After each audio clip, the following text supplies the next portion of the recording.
Pagbasa mula sa aklat ni Job. Ang sagot ni Job sa Panginoon, alam kong magagawa mo ang lahat ng bagay, anumang balakin mo'y walang makahahadlang. Sinong nagsasalita ng walang nalalaman, kaya ako ay humatol ng walang katuturan, na hindi ko alam ang lahat ng mga bagay. Nakilala kita sa balita lamang, ngunit ngayoy akin ang namasdan. Kaya ako'y nagsisisi ng buong taimtim, at ang sarili ko'y aking itinatakwil.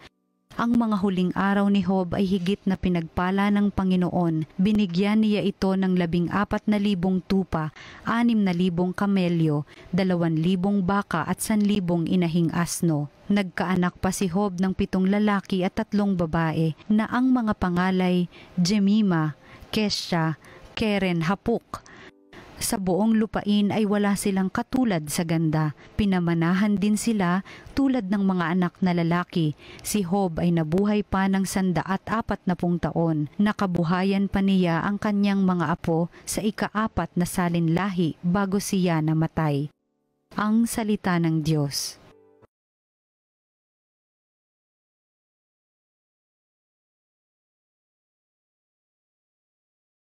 Tumanglaw ka sa lingkod mo at pagpalain mo ako. Ako'y bigyan mo ng dunong ng tunay na karunungan, yamang ako'y nagtiwala sa utos mong ibinigay. Tumanglaw ka sa lingkod mo at pagpalain mo ako.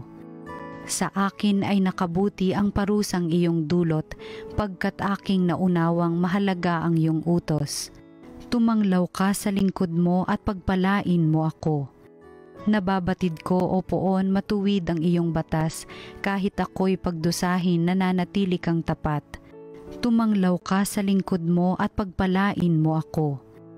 Hanggang ngayon ay matatag pagkat ikaw ay nag-utos, alipin mo silang lahat at sa iyo'y naglilingkod. Tumanglaw ka sa lingkod mo at pagpalain mo ako. Bigyan mo ng pangunawa itong iyong abang lingkod upang aking maunawa ang aral mo't mga utos. Tumanglaw ka sa lingkod mo at pagpalain mo ako. Ang liwanag ng turo mo'y nagsisilbing isang tanglaw, nagbibigay dunong ito sa wala pang karanasan. Tumanglaw ka sa lingkod mo at pagpalain mo ako. Ang mabuting balita ng Panginoon ayon kay San Lucas. Noong panahong iyon, bumalik na tuwang-tuwa ang 72. Panginoon, sabi nila, kahit po ang mga demonyo ay sumusunod kapag inutusan namin sa ngalan ninyo. Sumagot si Jesus, nakita ko ang pagkahulog ni Satanas mula sa langit parang kidlat. Binigyan ko kayo ng kapangyarihang tumapak sa mga ahas at mga alakdan at yumurak sa kapangyarihan ng kaaway. Walang makapipinsala sa inyo, gayunman magalak kayo, hindi dahil sa suko sa inyo ng masasamang espiritu, kundi dahil sa nakatala sa langit ang pangalan ninyo. Nang oras ding iyon, si Jesus ay napuspos ng galak ng Espiritu Santo at sinabi niya, Pinasasalamatan kita, Ama, Panginoon ng langit at lupa, sapagkat inilihim mo sa marurunong at pantas ang mga bagay na ito at inihayag mo sa mga taong ang kaloob ay tulad ng sa bata. Oo, Ama, sapagkat gayon ang ikinalulugod mo. Ibinigay sa akin ng aking Ama ang lahat ng bagay. Walang nakakikilala sa anak kundi ang Ama, at walang nakakikilala sa Ama kundi ang anak, at yaong marapating pagpahayagan ng anak. Humarap si Jesus sa mga alagad at sinabi na di naririnig ng iba, Mapalad kayo sapagkat nakita ninyo ang inyong nakikita ngayon. Sinasabi ko sa inyo, maraming propeta at mga hari ang nagnasang makakita ng inyong nakikita, ngunit hindi nila nakita. Hinangad din nilang mapakinggan ang inyong naririnig, ngunit hindi nila napakinggan. Ang mabuting balita ng Panginoon. Pinupuri ka namin, Panginoong Hesus.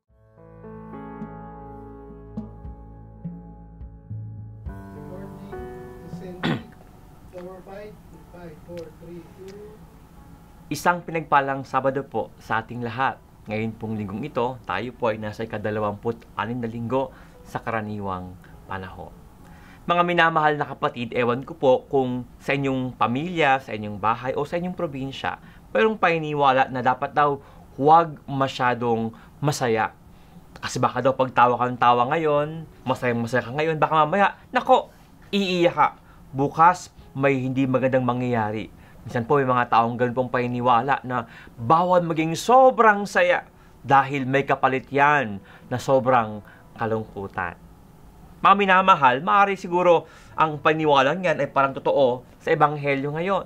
Dahil po ngayong araw na ito at narinig kung paano po ang Panginoon ay napaka-fulfilled. Bibihira po ang eksenang ganito. Madalas ni po ba ang Panginoon mayroong kabangga, may kaaway, may kadebate, may mga taong di siya gusto. Pero ngayong araw pong ito sa Ebanghelyo, in His prayers, we hear Him saying, expressing His joy. Masayang-masaya siya. Unang-una, yung mga alagad niya nagsabi, "Naku Lord, maraming salamat. Grabe yung power na yung binigay sa amin. We saw even the devil fell down from the sky." Para bang napaka mga pangyari ng Panginoon na kahit po yung demonyo pag aming gamit ang iyong pangalan, no? Yung kapangyarihan bigay sa amin, talaga bang wala silang magawa. And even the Lord was very thankful and acknowledged it. Sabi niya, nako, talaga na lang, salamat sa Diyos. Kung kaya sabi niya, Ama, nagpapasalamat ako sa bigayang ganito. At tunay nga, yung mga bagay na iyong binigay sa amin, ito ay iyong tinago sa mga marunong at makapangyarihan. Pero sa mga mapagkumbaba, iyo itong ipinakita, iyo itong ipinaalam. Kung kaya, totoo, I'm sure, that day, nung itong Ebanghelyo pong ito ay, yung episode na ito ay nangyayari, Christ was so fulfilled and happy in His ministry. I'm sure marami siyang nagawa, no? Yung kanya pong naisip, yung kanyang mga papipreach, yung kanyang pong pagtuturo, even yung kanyang personal na mga himalang na ipakita at nagawa sa mga tao. Yun nga lang, alam nating lahat na matapos ng sobrang saya ng Panginoon, eventually, dumating po ang kanyang pagdurusa. Siya po ay hinuli. Siya po ay pinahirapan. Ipinako sa krus at namatay. Baka nga sabihin nyo, talaga nga, Father, no?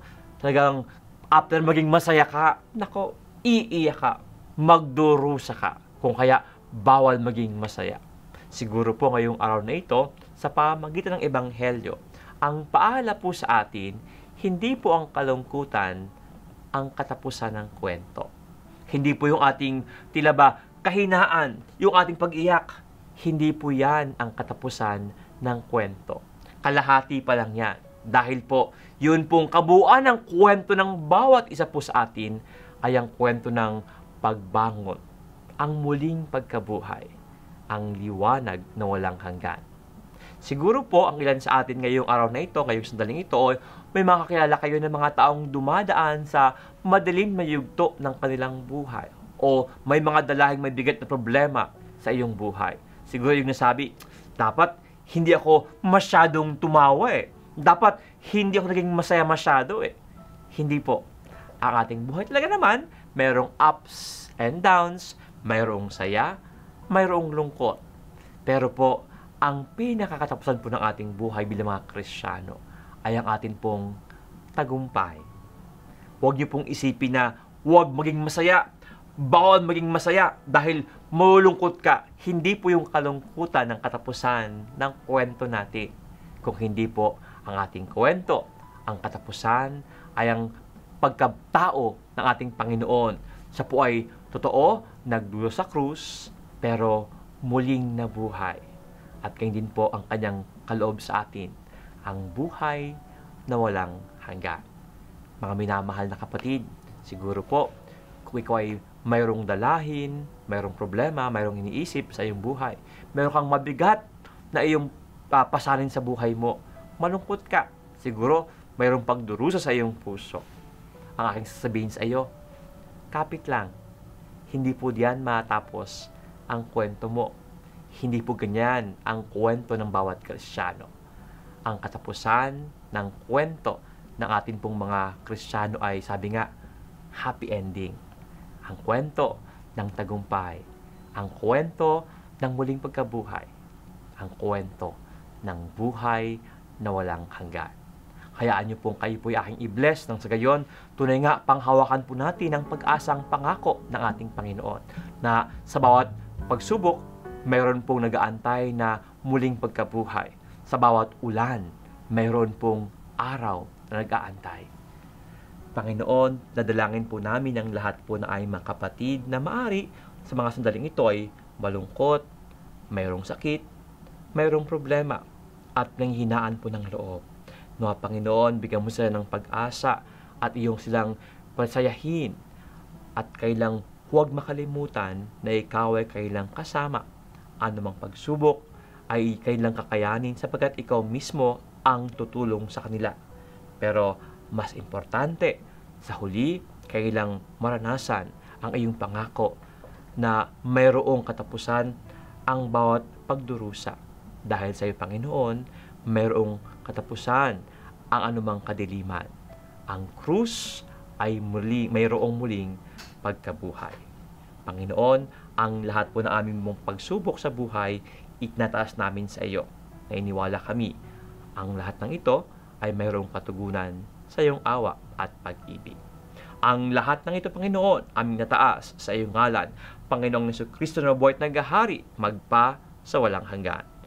At nawa, pagpalain kayong lahat ng makapangyarihang Diyos, Ama, Anak, at Espiritu Santo. Sa atin pong lahat, isang pinagpala pong Sabado.